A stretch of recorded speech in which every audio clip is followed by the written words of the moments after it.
Hi, and welcome to today's Cyber Seniors Tech session. Today we're going to be talking about telehealth and fitness trackers. But before we get started with our session today, I want to say that today's session is proudly sponsored by Breezeline. Breezeline is the 8th largest cable provider in the US. Breezeline offers internet, TV, and voice services to residents and businesses in 12 states. And if you want to get started on using telehealth, telemedicine, or these fitness trackers, having a great internet connection is going to be important for that. So make sure you check out Breezeline. Now we have a quick video from Breezeline, and then we'll get going. Wi-Fi your way home, powered by Plume Home Pass. Technology that spreads ultra-fast Wi-Fi to every inch of your home. We make having a Wi-Fi supercharged home easy by including a SuperPod with your Wi-Fi gateway package.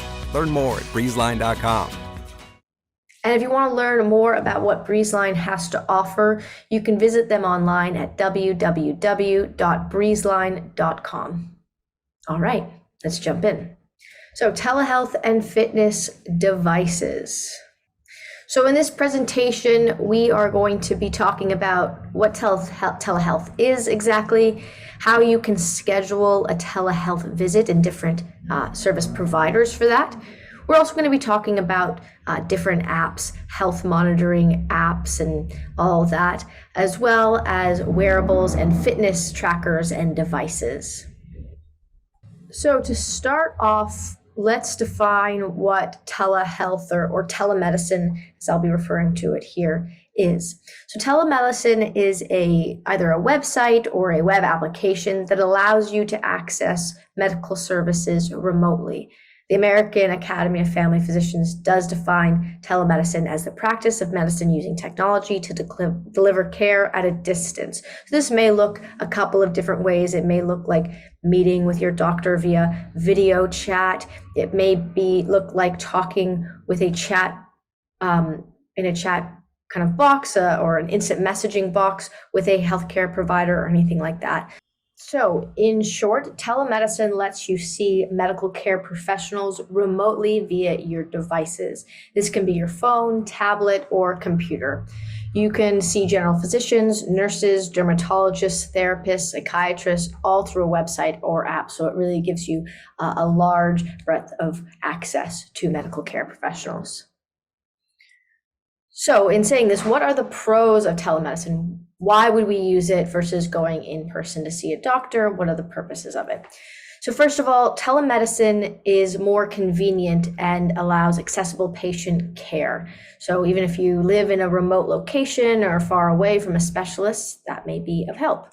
It minimizes unnecessary non-urgent ER visits, so you can access a doctor remotely, meaning, if it's not an emergency, you don't have to go to the ER to get instant access to a doctor, and that is less burden on the system as a whole. It also significantly reduces healthcare service costs. There's less overhead, so again, reduces costs for everyone involved. It also improves access to specialized care, like I said, especially if you live in a rural or remote area where you might have to travel hours into a city to see a specialist of some kind. A lot of that travel can be minimized by allowing you to meet first with a specialist, say remotely. And then if you need to go in person, of course you can, but you don't have to travel for every visit if it's not necessary. It also allows patients to receive ongoing support, and it provides ongoing support to them and their family members. And for older adults and anyone living with chronic conditions, it also increases the chance of continued independent living. Again, going to pick up prescriptions, going to the doctor, all of these reasons to travel. And if you can't drive anymore, or if you're not as mobile anymore, that might mean that it becomes more difficult for you to live independently, or if there's safety risks, fall risk. Telehealth, telemedicine, fitness trackers, fall trackers, all of these things can help you continue to live independently. Now, what are the cons of telemedicine? Because of course, if we're going through the pros, we also have to talk about the cons. So a potential con is reduced care continuity. So patient's primary care provider might not have access to records from other visits. So say it's the same thing if you go to a walk-in clinic, right? Or if you use telehealth, if you go and you're using this regularly for kind of regular doctor visits, and maybe you're seeing a different doctor every time you go in for something small, your records might be kind of smattered about, and your primary care doctor might have a hard time getting access to them. So that is one potential con.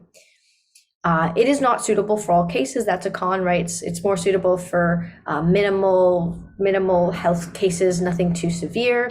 It's also not offered by all doctors. More and more are getting on board, and most should, but it is not offered by all doctors, so that may be a limitation as well. And lastly, physical examination is limited. There's only so much we can do through a computer screen, right? And sometimes you do just need to be in person, especially for physical exams. So when should you consider using telemedicine? So obviously many less severe symptoms can be adequately assessed through a telemedicine visit, as can follow-up assessments for ongoing health concerns. Some examples of what you might use telemedicine for might be, a fever, maybe a respiratory infection, headache, a minor respiratory infection, headaches, including migraines, heartburn, GERD, sprains, strains, and joint pain, painful urination, canker, cold sores, mouth sores, conjunctivitis or pink eye, symptoms of the common cold, flu, and allergies, constipation or diarrhea, and rashes and other skin conditions. So these are all potential appropriate symptoms to take to a doctor using a telemedicine platform. Of course, if these symptoms worsen, or at the advice of a doctor you meet through telemedicine, they ask you to go in person, then you should. But these are all things that we can, get examined or talk about with a medical professional over telemedicine. Now, what are the telemedicine providers? Now, here's just an example of some of the telemedicine providers. There are others, but for example, Sesame Care, Plush Care, Teladoc Health, Humana, HealthTap, Amwell, MD Live, and Live Health Online are all examples of telemedicine providers. This is something to look into because your insurance provider might have a preferred telemedicine provider. They may even have their own app or website that you can use. So it is important to check in, one, with your insurance provider, and two, with your primary care doctor when you're deciding on a platform. If they are using an existing platform, that might make it easier for you and for them. But if you're just looking to schedule a one-off visit with a doctor for something quick because your primary care doctor doesn't have appointments for a few weeks or whatever it might be, any of these providers are great options. Now, you can access telemedicine, like I said, on any device, a computer, tablet, or phone. On your computer, you're going to be accessing telemedicine on a web browser. So whatever you have, whether that's Microsoft Edge or Explorer, Mozilla Firefox, Google Chrome, or Safari. And to go to a telemedicine provider, you'll select one, maybe the ones that we listed, and you can search for it directly using Google or any other internet search service, or directly type their website into the web address bar. So for example, if you wanted to use MD Live, you would just go to mdlive.com. Now, this is a bit different on your phone or tablet. Generally, you're going to access these services through an app. So to download any of these applications, you can, of course, visit your device's application store and search the name of the app you want to download. On Apple devices, that's going to be the Apple App Store. And on Android devices, that's going to be the Google Play Store. Now, as I said before, your primary care doctor may also have telemedicine as an option for you to access them through. So if you would like to and prefer to see your primary care doctor, you should ask them if they are set up to handle online or phone appointments. Not all doctors are online, but if they are online, they may not mention it, right? Or think that you'd be interested in it. So if you haven't discussed it yet with your primary care physician about what the options are for virtual or online visits, ask them and see what platform they use and what's preferable for them. So what we're going to look at now is how to book one of these appointments or a health appointment using MD Live as our example. Of course, there are many other telehealth sites and apps, but this is the one we're going to use. And we'll just go through a basic kind of how do you set up an appointment using one of these things. All right, so as I said, we're going to look at how to book an appointment using MD Live. I'm going to be doing this from my computer, so I'm going to go to the computer browser. Obviously, if you're on a tablet or phone, you're going to go ahead and download the app, but the general experience should be the same when you're doing this. So I can either just Google MD Live, or I can go straight to their website, which is mdlive.com, and here it is. So what we'll see is we'll get here. Now, if you don't have an account yet, you're going to want to click Create My Account, and you'll start there. So you'll create an account by first entering your email address, then you have to create a password and then enter your date of birth. I'm going to do all this now. And then you'll just click Create Account once all of that information is filled out. Now, the next stage is to enter in your information, so your first name, last name, gender, and then you'll need to enter in your zip code too, so we can find doctors in your area. And then once that's filled out, you can then again click Submit at the bottom. Now, the last thing you're going to do here is, if you do have insurance coverage, you can search for it and you can start inputting it in order to get that covered. I am going to just not add that right now, and you can add it later, and I'll show you how to do that. Or if you don't have coverage, you can just say I don't have coverage, either way. But once that's done, you have finalized your account, and it's going to ask me now to confirm my location. Confirmed. All right, and then now I'm all in here, and I can add myself and I can add dependents too, especially if I've put in a insurance provider and I have dependents on my insurance plan, and then we can add different profiles here. So to get started, I'm just going to click on my profile so I can book an appointment. So I'll click on my name here, and then I'm going to select a service. So here are the services available within my area, and this again may vary depending on the website, depending on your area. So we have a basic medical visit, therapist, psychiatrist, or dermatologist visit, and these are the base prices without insurance for each. So let's go ahead and just try to book a basic medical. And once I select a type of visit, it's going to give me two options: either see first available, which will just let me see any first available doctor they find, or schedule a visit, which lets me go through a list of doctors and their availability and choose one. For this example, we're going to go with schedule a visit. So first thing that's going to happen when you start to schedule a visit is you're going to be taken through a kind of quick health questionnaire to figure out what condition or symptom you are trying to discuss with a doctor. So it gives you all of these options, including something else if these don't fit the description of what's going on. But for the sake of example, I'm going to choose flu symptoms. So it will start from here to ask me more prompting questions like, when did your symptoms first start? And I'll just keep clicking on the options it gives me to answer. How would you describe your symptoms? Mild, moderate, or severe? And these questions will vary depending on the type of symptom or illness you'd select at the beginning. And you'll just keep answering them. Have you been in contact with someone with the flu? No. And then basically, once they've asked you enough questions and they have collected enough information, you'll just see that the button at the bottom will say continue. And you're done with that section, so you'll click continue. And then it should allow you to choose a provider near you. Now it's going to give you a list. You'll see all of their names, their kind of type of practice, and you'll see their availability. If you want to learn more about them, their practice, their specialties, whatever it may be, you can actually click on their name and it will take you to their profile and you can see a bit more about them. But again, just for the sake of example, we'll select this doctor, Dr. Patel. He has an appointment today at 9 p.m., so that's the one I'm going to select for now. And then from this point, you should be able to select what type of visit you like. So either a phone visit or a video visit. So whichever you prefer. Again, for the sake of example, we'll just select video visit. And then we'll have to enter in our phone number right down here, which I've already done. And then we'll click continue. Now the next thing it's going to ask you to do is to test your microphone and webcam so you can do the video call.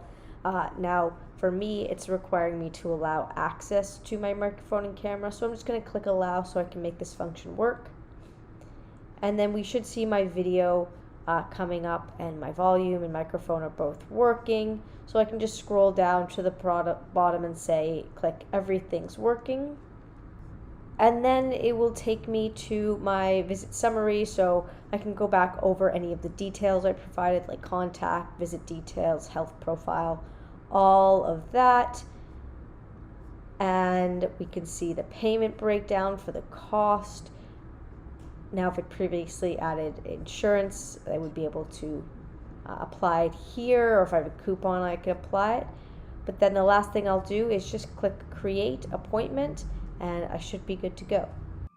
Okay, so we stopped at the payment insurance part just for privacy reasons, but of course, once you have everything booked, you will have to provide payment or insurance. So once you schedule your appointment, you'll need to fill out all that information.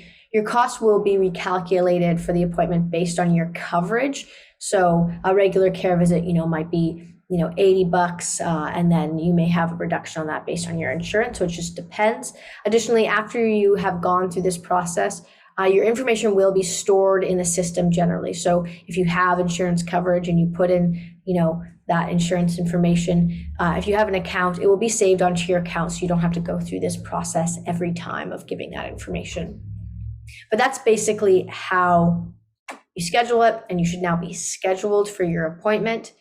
And you'll be directed as how you will contact your doctor. So depending on what you chose and in what way, whether it's phone or video call, you will be able to have your now telemedicine appointment when it is scheduled. And it's important to remember when you're using telehealth apps or telemedicine apps that not all apps look the same or offer the same services. So do your research before choosing an app or site you want to use. As I said before, check with your insurance provider to know what apps you have coverage on, or if there's certain doctors on specific apps that you have coverage with. Again, these apps are great for minor symptoms, and especially if you need more immediate care and you don't need to or want to go in person. But more severe symptoms should always be examined in person. Now, another part of telehealth, right? Telehealth can mean accessing a doctor through health, but there's also other components of telehealth and health apps. And we're going to talk now about different health apps that you can access. Now, there are many reasons people might use what's in this category of health apps. So maybe it's to get educated about health impacts of certain foods, medications, or behaviors.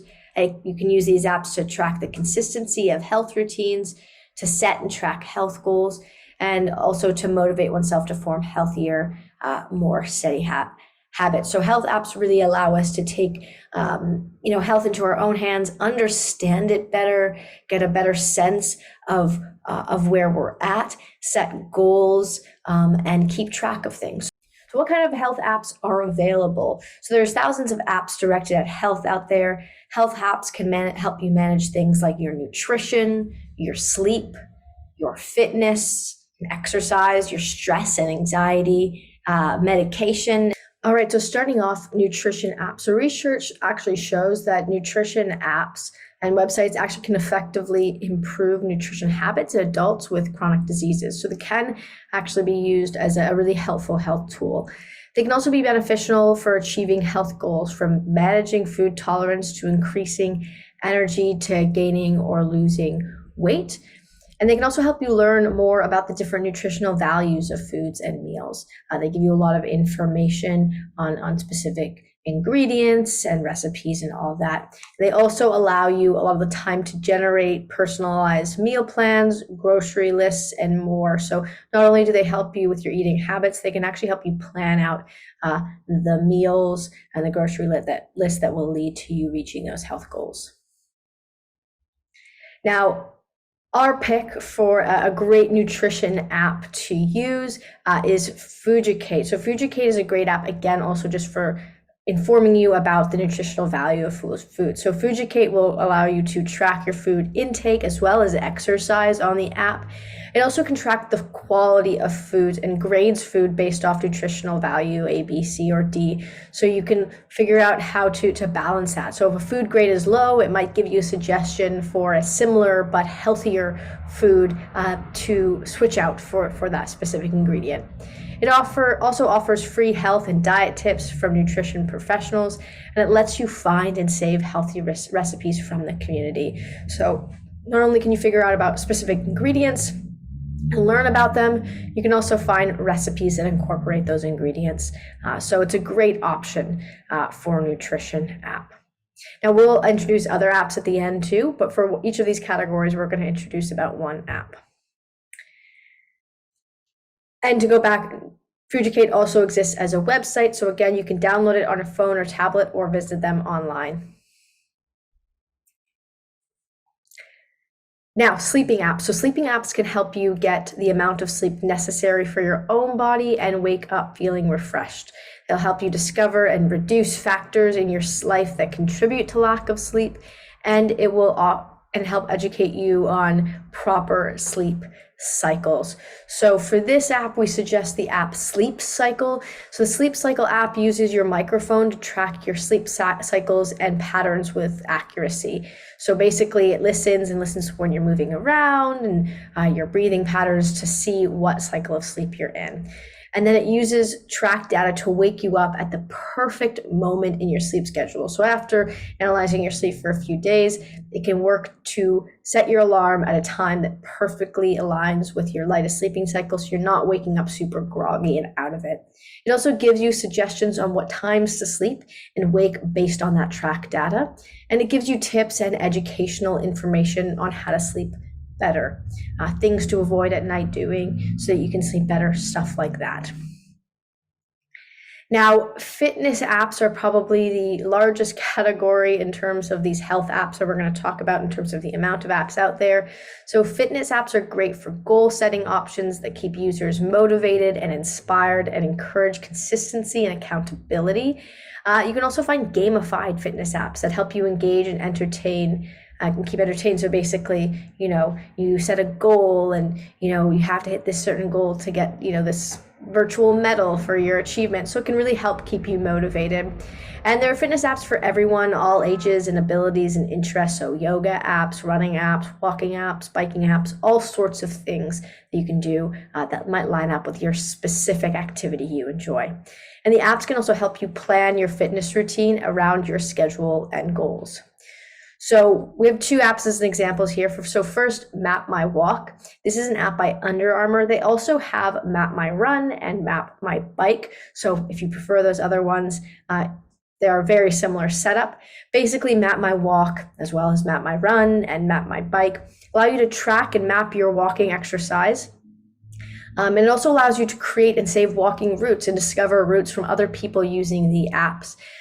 It allows you to set goals, walks taken, steps taken, distance travel, etc. So you can make sure you reach those goals on a daily or weekly or monthly basis. And it offers real-time audio coaching for your exercises as well. So if you find it hard, you can get going, but it's hard to keep going, you just want to turn back on your runs or your walks, you can utilize real-time audio coaching or recordings to keep you motivated. Now, another great app is Yoga for Beginners, especially again, if you're a beginner at yoga, though there are more advanced apps if you're not. So you can use Yoga for Beginners, and this is actually a great app for anyone, and especially anyone who's an older adult, because it's really low impact. All the classes are entirely free. Beginner classes represent classes that are easy and accessible. So if you have some sort of physical limitation, these can be great. And classes are all about 10 to 15 minutes, so they can be done whenever you have time. And classes vary from broad classes to ones that target specific body parts and to specific health goals you might have. So this is a great app with a lot of free options, a lot of free yoga classes and exercises that you can take and do. Now, our next category of health apps are mental wellness apps, apps that allow you to access and work on things like mindfulness and meditation, which are known to help combat anxiety, depression, decrease stress, and help you develop a more positive and appreciative attitude. Mindfulness apps can also help you relax, center yourself, and reflect on your wants and needs. And guided meditation helps you walk through guided meditations can help you walk through those meditation practices. So a great app for this is the app Headspace. It takes you step by step through meditation practices, and it will teach you how to meditate. So you don't have to use it forever. You can use it for a period to learn how to meditate properly and then kind of go your own way. But it also offers quick daily meditations to help you reduce your daily stress and anxiety. It offers other specified meditations too for particular difficult circumstances. There's actually a whole course on coping with cancer. So they have different things targeted at different difficulties. And they also allow you to set goals as well so that you can say, I want to meditate twice a week, once a week, to keep it consistent and keep up the practice. Now, our last category of health apps are medication reminders. There are tons of medication reminders out there that are great, and they can help you keep better track of your medications, make sure you never accidentally skip or double up on a dose, and they can also help educate you on the medications you are taking. So our top pick for this is MediSafe. This is a great app. It lets you set reminders for all of your medications. You simply input them, put in how often you take them and what time you like to take them, and then your phone will basically send you a notification saying, hey, it's time to take your pill. You mark it as taken, and then that notification goes away. It also allows you to select what the pill looks like, so you never take the wrong medication. So when you look up your medication on the app and input it, it will show you what that pill looks like, so you don't take the wrong one. You can set how many doses are in a prescription, and also set reminders to refill. So when you're getting low on a certain medication, it will say, hey, that refill is going to be done soon. You need to go get it refilled. And you can track drug-to-drug interactions. So some of your drugs that you put in or are taking interact poorly with other drugs, it will let you know about that. And then you can obviously take that to your healthcare professional and have a discussion about it. And it also allows you to do health journals, which allow you to write down and track health measurements, stuff like weight, blood pressure, etc. Especially if you might be taking, blood pressure medication, might be helpful to track that along as you start to use, say, a new medication or something like that. Now, those are our top picks for each category, but there are other great apps out there that we can suggest. Within the nutrition category, Mealime, Yumly, and Shopwell are all great options to look into and try out if you want. With sleep Score, Sleep Watch, and Pillow, other great options very similar to the ones we mentioned. With fitness, J&J 7-minute workouts are great. FitOn and Pocket Yoga, all great options for exercise. And for mental wellness, Aura, Breathe, and Happify, also great options to choose from. So you can do a bit of research, Google these, see which one works best. Those were our suggestions, but there's tons out there to check out and discover. All right, so the last thing I want to talk about today is fitness trackers. So fitness trackers are basically wearable devices that can monitor and track your physical activity.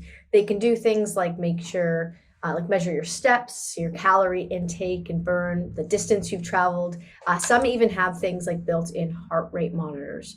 And many fitness trackers that you'll find will also have an associated app or web portal that can be synced with your device. You should be able to see the two on the screen here. These are two examples, and these devices typically come in the form of what looks like a watch or perhaps a wristband. Now, how do fitness trackers work? So most fitness trackers use a 3-axis accelerometer, if that means anything to you, sensor, that enables your smartwatch to track your physical movements. So while setting up your fitness tracker through this corresponding app or web software, you're often asked a series of questions related to your physical health, well-being, and personal fitness goals. And as you answer these questions, the app and the whole system will form an algorithm that basically is personalized to you, and it's created to achieve your fitness goals. So from the moment you put on your fitness tracker and the moment it's on, it starts collecting and storing data for the processing stage, which allows you to monitor your fitness. Now, the processing stage occurs when the data from, say, your smartwatch syncs up with the corresponding app or web software that's associated with it. And once that data is synced to the app or the web portal, it applies that personal algorithm, the things that the algorithm came up with based on the questions it asked you about, health history, weight, age, things like that, which gives you a more accurate description of your movement and how it's affecting you. So if you walked 1,000 steps, your calories burned would be different than, say, if the person next to you did the same 1,000 steps, and it's basing that on the information you've given to it. Now, what are the benefits of these fitness trackers? So having a fitness tracker helps individuals create healthy fitness goals that are attainable. They can also help you track the progress of those goals by providing a source of motivation or accountability. Also, scientific studies have concluded that fitness trackers can in fact improve your heart health. By using the heart rate monitor feature that is included on many of them, you can determine your limits and keep your heart at its best while performing activities. Lastly, fitness trackers can also track how many calories you intake per day and encourage healthy eating habits. And it can also track things like how many hours you sleep and help you encourage healthier sleeping schedules. So it kind of gives you a fuller picture of your health. So it's not just tracking your fitness. You can also use the corresponding app to, track your food intake and track your sleep and all that kind of stuff. Now, what we're going to do now is we're going to go through some of the popular models of fitness tracking wearable devices. So the kind of main name in fitness trackers is Fitbit, which debuted in 2009. Many models of this kind of fitness tracker also include things like GPS systems. Some of the more advanced models might include Fitbit Pay, Spotify music control, so you can use them to control music that's playing on your smartphone while you're being active, and more. Fitbits can monitor your physical and sleep activity. They also have a built-in heart rate tracker and can monitor your blood oxygen levels in some cases. And they sync up with their corresponding Fitbit app. And the price range for Fitbits ranges between $100 to around $200, sometimes more, dollars USD. So there is a range of things and different levels you can get. Now, the next one to talk about is the Garmin Vivosmart. The Garmin Vivosmart is a great thing if you're really athletic, but you can use it really just as a day-to-day fitness tracker. So if you're looking to track and monitor your physical activity, this is a great option. It can track and monitor your physical activity as well as your heart rate while you're performing those physical activities. It also has a unique feature called body battery. Basically, this feature helps you determine the best time for you to get daily exercise by calculating how much body energy you have left. So it kind of examines your daily behaviors when you're feeling energized, and you can input information to the app to help it out. And then it lets you know when's the most optimal time for you to actually perform activities. So this is a better one if you are someone who's like an athlete, or that you like to play sports a lot. And it can be used just for casual tracking of steps and stuff like that, but it's a bit more intense of one, I'll say. And you can also obviously connect the Garmin Vivosmart to the Garmin app to maximize its potential and to get all the analysis you want out of it. And the Garmin Vivosmart can be purchased for around $130 USD. And one of the cheaper models, the Huawei brand retails for about $60 USD, so it's the cheapest one on this list. This fitness tracker not only monitors your physical activity, again, it can also monitor your heart rate, and it also has a built-in GPS, so it has all of those functions, and it's one that's pretty on the cheap. It can also be synced up to their fitness app, but it can also work without the app. So you can look at all your kind of numbers with the app. If you want the added feature of getting more analysis and inputting, food intake as well, you want to use the app with it. And the Huawei Band, it has a battery life of about 14 days, exceeding the battery life of previous fitness trackers mentioned. So it actually has the longest battery life of the ones we've gone through. So those are some of the main brands when it comes to fitness trackers. Now, fitness trackers also have apps, and as mentioned, most fitness trackers need to be synced or should be synced with the apps in order to get the most out of them. That being said, a lot of these apps can be used without the fitness tracking device. So, for example, the Fitbit app, you can use this app on its own without owning a Fitbit band, and you can basically use your phone to track your activity. So it will, measure all those things just on the motion of your phone. The downfall of this is that you have to carry your phone everywhere with the watch. It's just on your wrist and it's easy to track. Another option is Apple Health. So if you own an iOS device, so an iPhone, you already have a built-in health tracker that you can use to track activity and report health data, and that works pretty well as well. And just as a bonus on this section, the Apple Watch. So though the primary function of the Apple Watch is not a fitness tracker, the Apple Watch can also be used as one. So the Apple Watch is obviously a smartwatch. It's made by Apple that connects to your iPhone and lets you, get notifications, make calls, send texts, run apps, stuff like that. But it can connect with the Apple Health app on your phone, and the fitness tracker options can track things like your heart rate, your calories burned, your steps taken, and it even has an electrocardiogram function that tracks your heart rhythm and electrical activities. So it has a lot of the same features.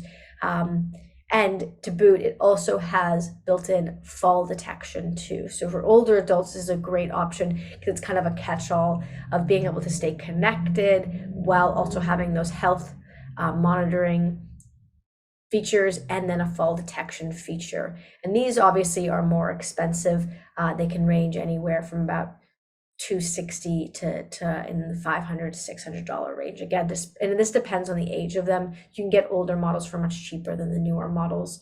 And this will also depend on the amount of memory you purchase with them. Now, I want to make a distinction too between fitness trackers and smart watches. Like I said, Apple Watch is a smartwatch, while the rest of the things we talked about, like Fitbit and the Garmin watch, are all fitness trackers. So most fitness trackers and smartwatches do have the same features, but smartwatches can perform more functions outside of health tracking. Fitness trackers tend to be smaller than smartwatches and tend to have a better battery life. They also don't have large displays, the fitness trackers, and they tend to be relatively lightweight, which may make them more comfortable.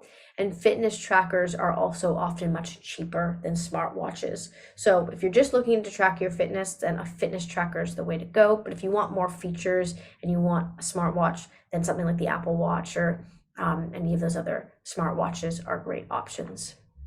And if you are looking to buy a fitness tracker or a smartwatch, you can buy them pretty much at any technology store, but you can also buy them on Amazon, at Walmart, Target, and Best Buy are all great places to go looking for them. Anyway, that was all for today's presentation on telehealth and health apps and all that. Thank you so much for listening. If you do have any questions about this topic, please remember that you can always call us at Cyber Seniors toll free at 844-217-3057, or you can visit us online at www.cyberseniors.org. And once again, this session was proudly sponsored by Breezeline, and you can visit them online at www.breezeline.com.